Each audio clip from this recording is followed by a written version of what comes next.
है, यीशु तुझे मिलता है,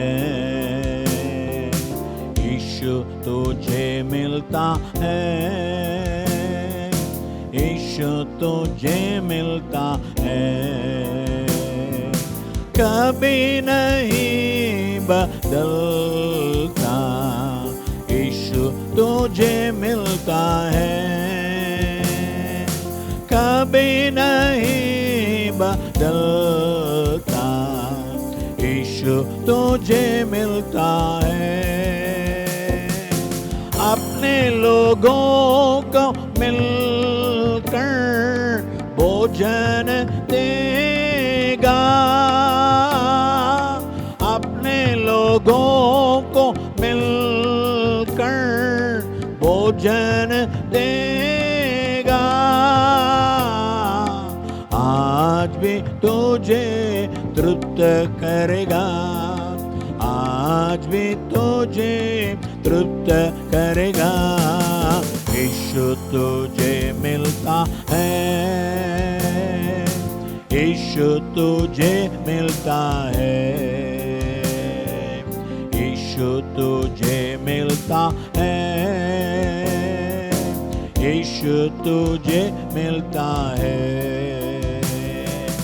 अपने लोगों को मिलकर बीमारी हटाएगा, अपने लोगों को मिलकर बीमारी हटाएगा। आज भी तुझे चंगा करेगा, आज भी तुझे चंगा करेगा। यीशु तुझे मिलता है, यीशु तुझे मिलता है, यीशु तुझे मिलता है, यीशु तुझे मिलता है। अपने लोगों को मिलकर अद्भुत करेगा, अपने लोगों को मिलकर अद्भुत करेगा। आज भी तुझ में क्रिया करेगा, आज भी तुझ में क्रिया करेगा। यीशु तुझे मिलता है, यीशु तुझे मिलता है, कभी नहीं बदलता। यीशु तुझे मिलता है, कभी नहीं बदलता। यीशु तुझे मिलता है।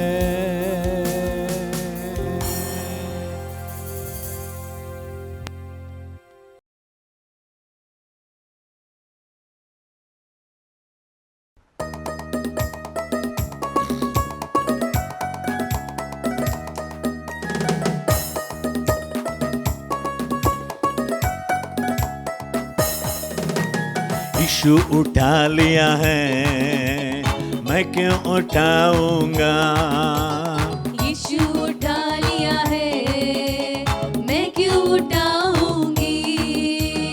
यीशु के गाँव से चंगा मैं हो गया हूँ, यीशु के गाँव से चंगा मैं हो गई हूँ।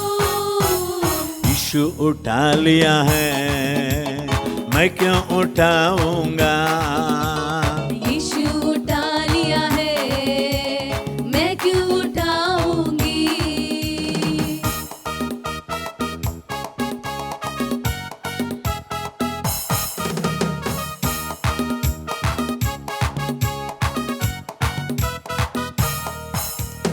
बलहीनता उठा लिया है, बलवान बना दिया है। बलहीनता उठा लिया है, मुझे बलवान बना दिया है। यीशु के गाँव से चंगा मैं हो गया हूँ,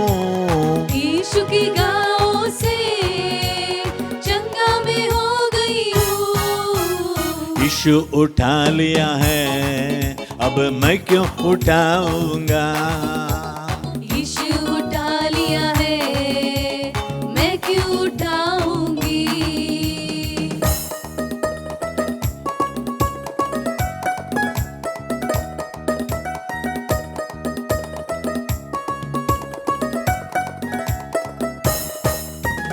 रोगों को उठा लिया है, दुखों को ले लिया है।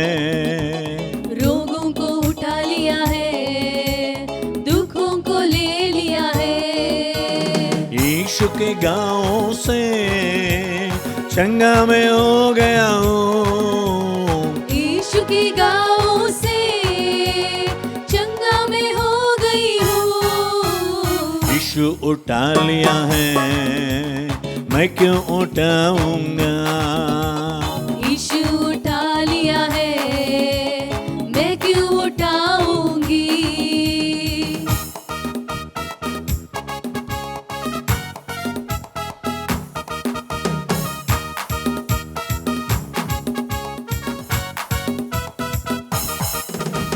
पापों को उठा लिया है, उद्धार दे दिया है।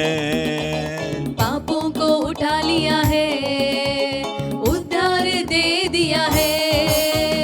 यीशु के गाँव से चंगा मैं हो गया हूँ। यीशु के गाँव से चंगा मैं हो गई हूँ। यीशु उठा लिया है, मैं क्यों उठाऊंगा। यीशु उठा लिया है, मैं क्यों उठाऊंगी।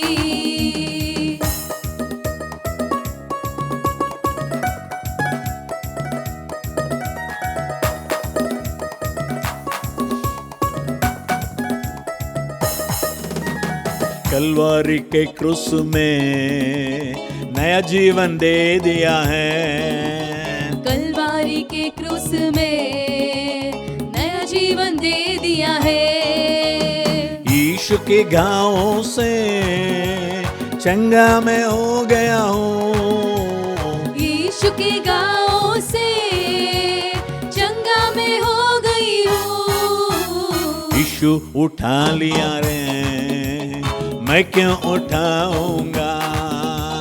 यीशु उठा लिया है, मैं क्यों उठाऊंगी।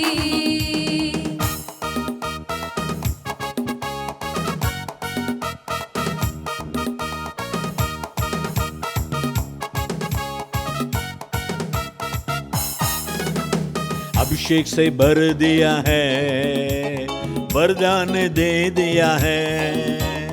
अभिषेक से भर दिया है, वरदान दे दिया है। यीशु के गाँव से चंगा मैं हो गया हूँ। यीशु के गाँव से चंगा मैं हो गई हूँ। यीशु उठा लिया है, मैं क्यों उठाऊंगा। यीशु उठा लिया है, मैं क्यों उठाऊंगी। हालेलुया।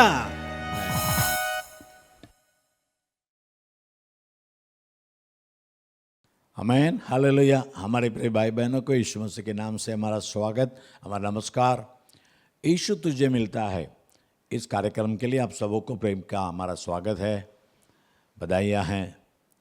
हर रविवार को शाम को 5 बजे यीशु तुझे मिलता है कार्यक्रम सुन सकते हैं।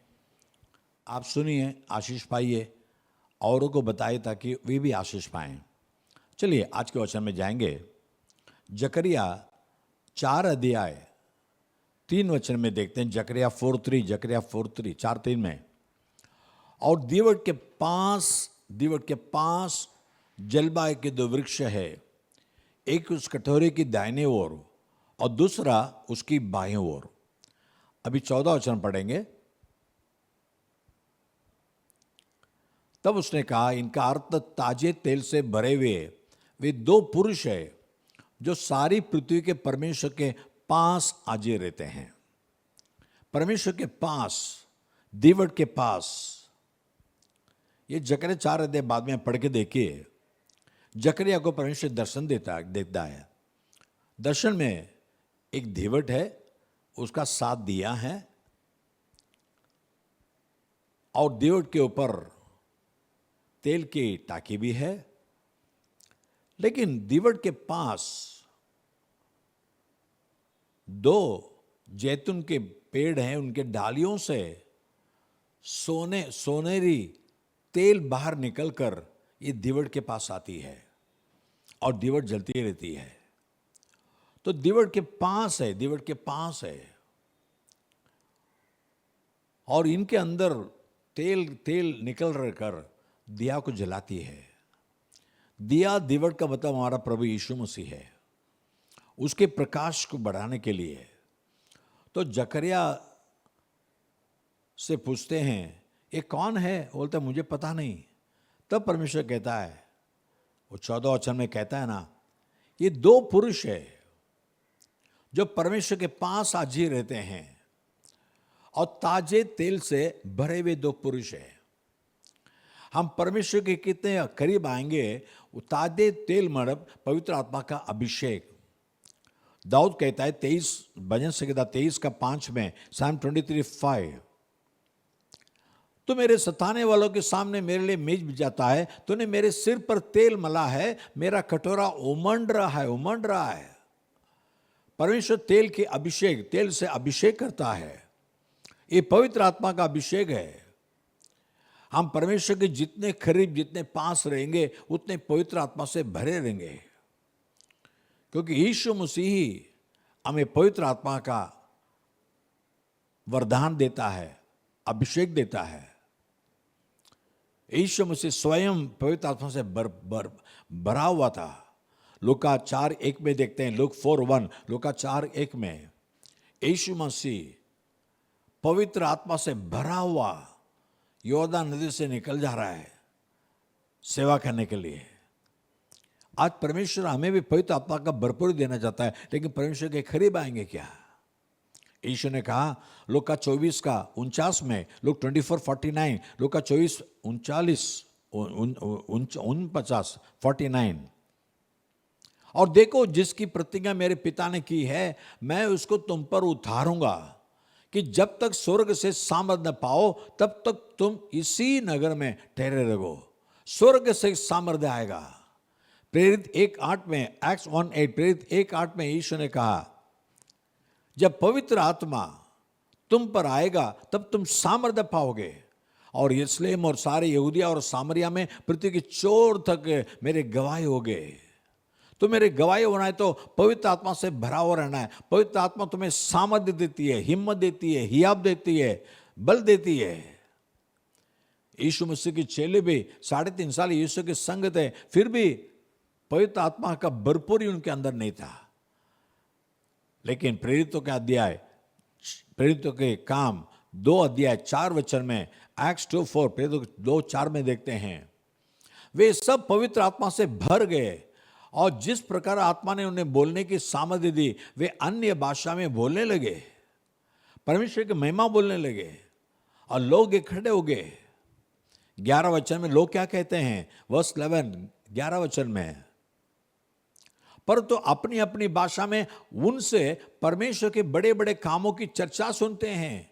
ये कई भाषा में बात करते थे।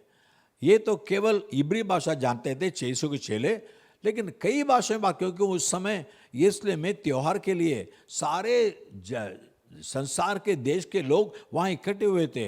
हर एक का अलग अलग भाषा था। लेकिन ये गलील में रहने वाले 120 चेले पवित्र आत्मा से भरकर अलग अलग भाषा में बात करने लगे और वो सब सुनने लगे। बोलते परमेश्वर का महान काम के बारे में ये चर्चा करते हैं। देखिए, ये तो पवित्र आत्मा का अभिषेक है। जब अन्य भाषा में बात करते हैं आत्मा की भरपूरी से, अब नया भाषा बात करते हैं। आप जानते नहीं होगे भाषा, समझ लीजिए, आप तो फ्रेंच जानते नहीं हैं, लेकिन फ्रेंच वाला आके रुकेगा, फ्रांस वाला, उसके सामने परमेश्वर आपके द्वारा फ्रेंच भाषा में बात करेगा। कितने महान अनुभव है ना। तो परमेश्वर के पास आएंगे, पवित्र आत्मा का अभिषेक पाएंगे। अभी निर्गमन 33:18 में, एक्सोडस 33:18, निर्गमन 33:18 में मूसा परमेश्वर से प्रार्थना कर रहा है। उसने कहा मुझे अपना तेज दिखा दे, तेज दिखा दे। तो तुरंत परमेश्वर क्या कहता है? 33 अध्याय 21-22 में, 33:21-22, यहोवा ने कहा सुन, मेरे पास एक स्थान है, तू चट्टान पर खड़ा हो, और जब तक मेरा तेज तेरे सामने होकर चलता रहे तब तक मैं तुझे चट्टान के दरार में रखूंगा, और जब तक मैं तेरे सामने से होकर न निकल जाऊं तब तक अपने हाथ से तुझे ढांपे रहूंगा। मेरा तेज तेरे सामने परमेश्वर का तेज देखना है, परमेश्वर का ज्योति देखना है, परमेश्वर का प्रकाश देखना है, तो मेरे पास जो जगह है वहां के रुक जा। चट्टान में एक जगह है, वहां के रुक जा। भले दरार के अंदर रखूंगा, मेरा तेज वहां से होकर निकलेगा, तू देख सकता है। मैं हाथ से ढांप लूंगा ताकि तुझे हानि नहीं पहुंचे, क्योंकि परमेश्वर का तेज इतना महान रहता है। हम दोपहर के समय सूरज को और आंख नहीं उठा सकते, तो सूरज को बनाने वाला परमेश्वर के पास कितना तेज रहेगा, इसलिए हाथ से ढांप लूंगा। ऐसे छांव के अंदर बैठकर हम देखते हैं सूरज के प्रकाश को, वैसे। और निर्गमन 34:5 में, एक्सोडस 34:5, निर्गमन 34:5 में देखते हैं, अब परमेश्वर स्वयं एक बादल में उतरकर उसके संग वहां खड़ा होकर, मूसा का संग यानी मूसा के बिल्कुल करीब खड़ा रहकर यहोवा का नाम प्रचार करता है। और 9 वचन में मूसा तो जमीन में गिर गया। माफ कीजिए, 8 वचन पढ़ेंगे।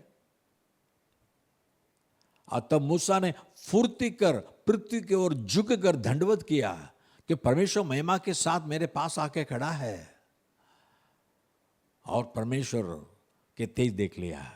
आज परमेश्वर का तेज देखना है, प्रार्थना में उसके करीब आइए, आत्मा से भरा हुआ ऐसे कलीसिया में जाइए, वहां के अनॉइंटिंग मीटिंग, अभिषेक मीटिंग में भाग लीजिए, कहिए प्रभु मुझे तेरे अभिषेक से भर दे, तेरी पवित्र आत्मा से भर दे ताकि मैं तेरे करीब रहूं, तेरी पवित्र आत्मा से भर दे ताकि मैं तेरे करीब आकर तेरे तेज को देखूं। इफिशियन 2:13 में देखते हैं, इफिशियन 2:13, इफिशियन 2:13 में, पर अब तो मसीह इसमें तुम जो पहले दूर थे मसीह के लहू के द्वारा निकट हो गए हैं। आज परमेश्वर के करीब हमारे दान धर्म, हमारे नैतिक जीवन को लेकर आ नहीं सकते, केवल यीशु मसीह का लहू, क्योंकि हम तो पापी है, हमारे जीवन में कितनी गलतियां हैं, हम यीशु के करीब नहीं आ सकते, लेकिन यीशु का लहू हमें शुद्ध करता है। पहला यूहन्ना 1:7 में, 1 जॉन 1:7, पहला यूहन्ना 1:7 में, उसके पुत्र यीशु का लहू हमें सब पापों से शुद्ध करता है। यीशु का लहू हमारे सारे पापों से शुद्ध करता है, फिर हम महान परमेश्वर के करीब आ सकते हैं। जब तक पाप हमारे बीच में है हम परमेश्वर से दूर रहेंगे। आज अपने पापों को कबूल कीजिए, क्योंकि दुनिया में आकर हर मनुष्य को प्रकाशित करने वाला सच्चा ज्योति यीशु मसीह है। सारे जगत के पापों को उठा ले जाने वाला मेमना केवल यीशु मसीह है। यूहन्ना 1:29 से कहती है, जॉन 1:29, सारे जगत के पाप को उठा ले जाने वाला मेमना है। तुम्हारे पाप को पहले से यीशु मसीह ने कलवरी क्रूस में उठा लिया, बस अब आपको विश्वास करना है और यीशु मसीह के बाद अपने पापों को कबूल करना है, तो यीशु मसीह का पवित्र लहू आपको शुद्ध कर देगा, ताकि आप यीशु के करीब आएंगे, परमेश्वर के करीब आएंगे। आमीन, हालेलुया।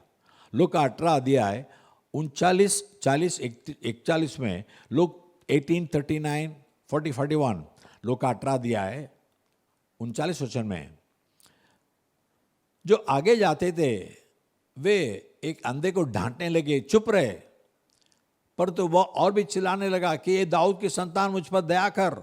अगला वचन, तब यीशु ने खड़े होकर आज्ञा दी कि उसे मेरे पास लाओ, मेरे पास लाओ। और जब वो निकट आया तब यीशु उससे यह पूछा, तो क्या चाहता है कि मैं तेरे लिए करूं? उसने कहा, हे प्रभु, यह कि मैं देखने लगूं। अगला वचन, यीशु ने उससे कहा, देखने लग, तेरे विश्वास ने अच्छा कर दिया है। अभी इसकी जरूरत थी, अंधा को आंख नहीं दिखते थे, आंख दिखना है। तो यीशु उसको अपने पास बुलाया। वो ऐसे ने कहा, मैं अंधा हूं, मैं बेकारी हूं, तेरे पास नहीं आ सकता। यीशु ने बुलाया ना, बस बिल्कुल पास आ गया। यीशु के पास आके खड़ा हो गया। तब यीशु से सवाल करता है, क्या चाहता है?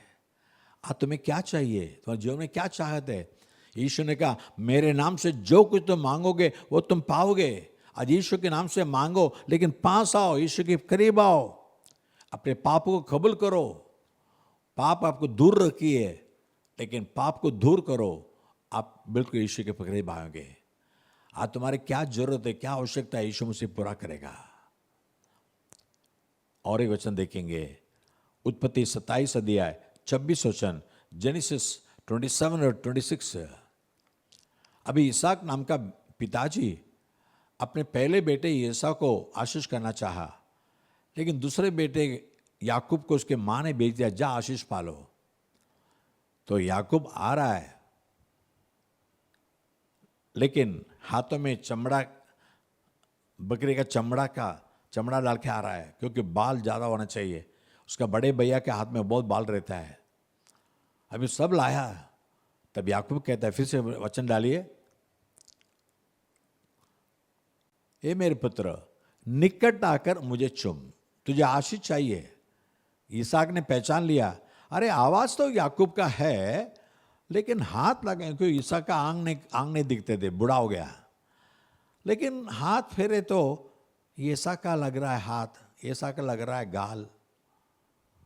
तो लेकिन निकट आ, मुझे चूम ले, तभी आशीष दूंगा। जब याकूब निकट आकर अपने पिता को चूमा, तो पिता उसको आशीष देता है। आज भले हम भी याकूब के समान कई धोखाधड़ी किए हैं, परमेश्वर को फंसाए, लोगों को फंसाए, लेकिन आज परमेश्वर के पास आए, प्रभु मैं आशीष पाना चाहता हूँ। लेकिन अपने प्रेम, यीशु से प्रेम कीजिए। चुंबन देने का मतलब क्या है? प्रेम की गहराई, गहरे प्यार से, अच्छे प्यार से आप प्यार करेंगे, तभी आप किसी को चुंबन देंगे। छोटे बच्चों को, या तो माँ पिता को, या तो अपने प्रेमी को प्रेम के कारण चुंबन देते हैं। आज यीशु आप प्रेम कीजिए। यीशु आप पर इतना प्रेम कर कर आपके लिए अपना जान कुर्बान किया। इतना ही नहीं, वो मर गया, गाड़ा गया, तीसरा दिन जी उठा। आज भी यीशु जिंदा है, इसलिए मैं कहता हूँ यीशु के नाम से पुकारो। यीशु अभी तुम्हारे पास आके खड़ा है, उसकी प्रसन्नता का महसूस करो, आशीष पालो। चलो हम प्रार्थना करेंगे।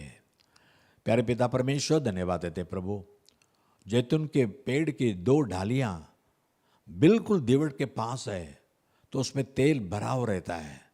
आज यीशु नाम के दीवट के पास हम आएंगे तो हमें तो तेल से भर देता है, अभिषेक से भरता है। आज भी तेरे सन्निधान में आए, अभिषेक से भर दे प्रभु, और मूसा के समान तेरे करीब आए, अपनी जलवा दिखा दे, अपने तेज दिखा दे प्रभु राजा। और अंधा भिखारी तेरे पास आया, अपनी जरूरत को मांगा तो उसे दे दिया प्रभु। आज जो भी आशीष मांगते हैं, जो भी चंगाई मांगते हैं, यीशु के नाम से होने दो, उनको मिलने दो प्रभु राजा। याकूब के समान हम भी डर डर के परमेश्वर के पास आते हैं, क्योंकि हमने कई धोखाधड़ी किए हैं, कितने बातों में फंसाए हैं लोगों को। लेकिन पास आ, मुझे चुंबन कर, मैं तुझसे इतना प्यार करता हूँ, तुझे आशीष देना चाहता हूँ, तो मेरे पास आकर अपने प्रेम को प्रकट कर। आज जो भी तेरे पास आते हैं, यीशु मैं तुझसे प्यार करता हूँ कहते हैं, प्रभु को आशीष दे प्रभु। वो उनके मन में जो आशीष चाहत है, वो मुंह से जो मांगते हैं, सब उनको दे दे प्रभु, आशीष कर। जीवित प्रभु यीशु मसीह के नाम से मांगते पिता, आमीन आमीन। गॉड ब्लेस यू, प्रभु आपको आशीष करे। अगले रविवार को शाम को 5 बजे फिर मिलेंगे। God bless you.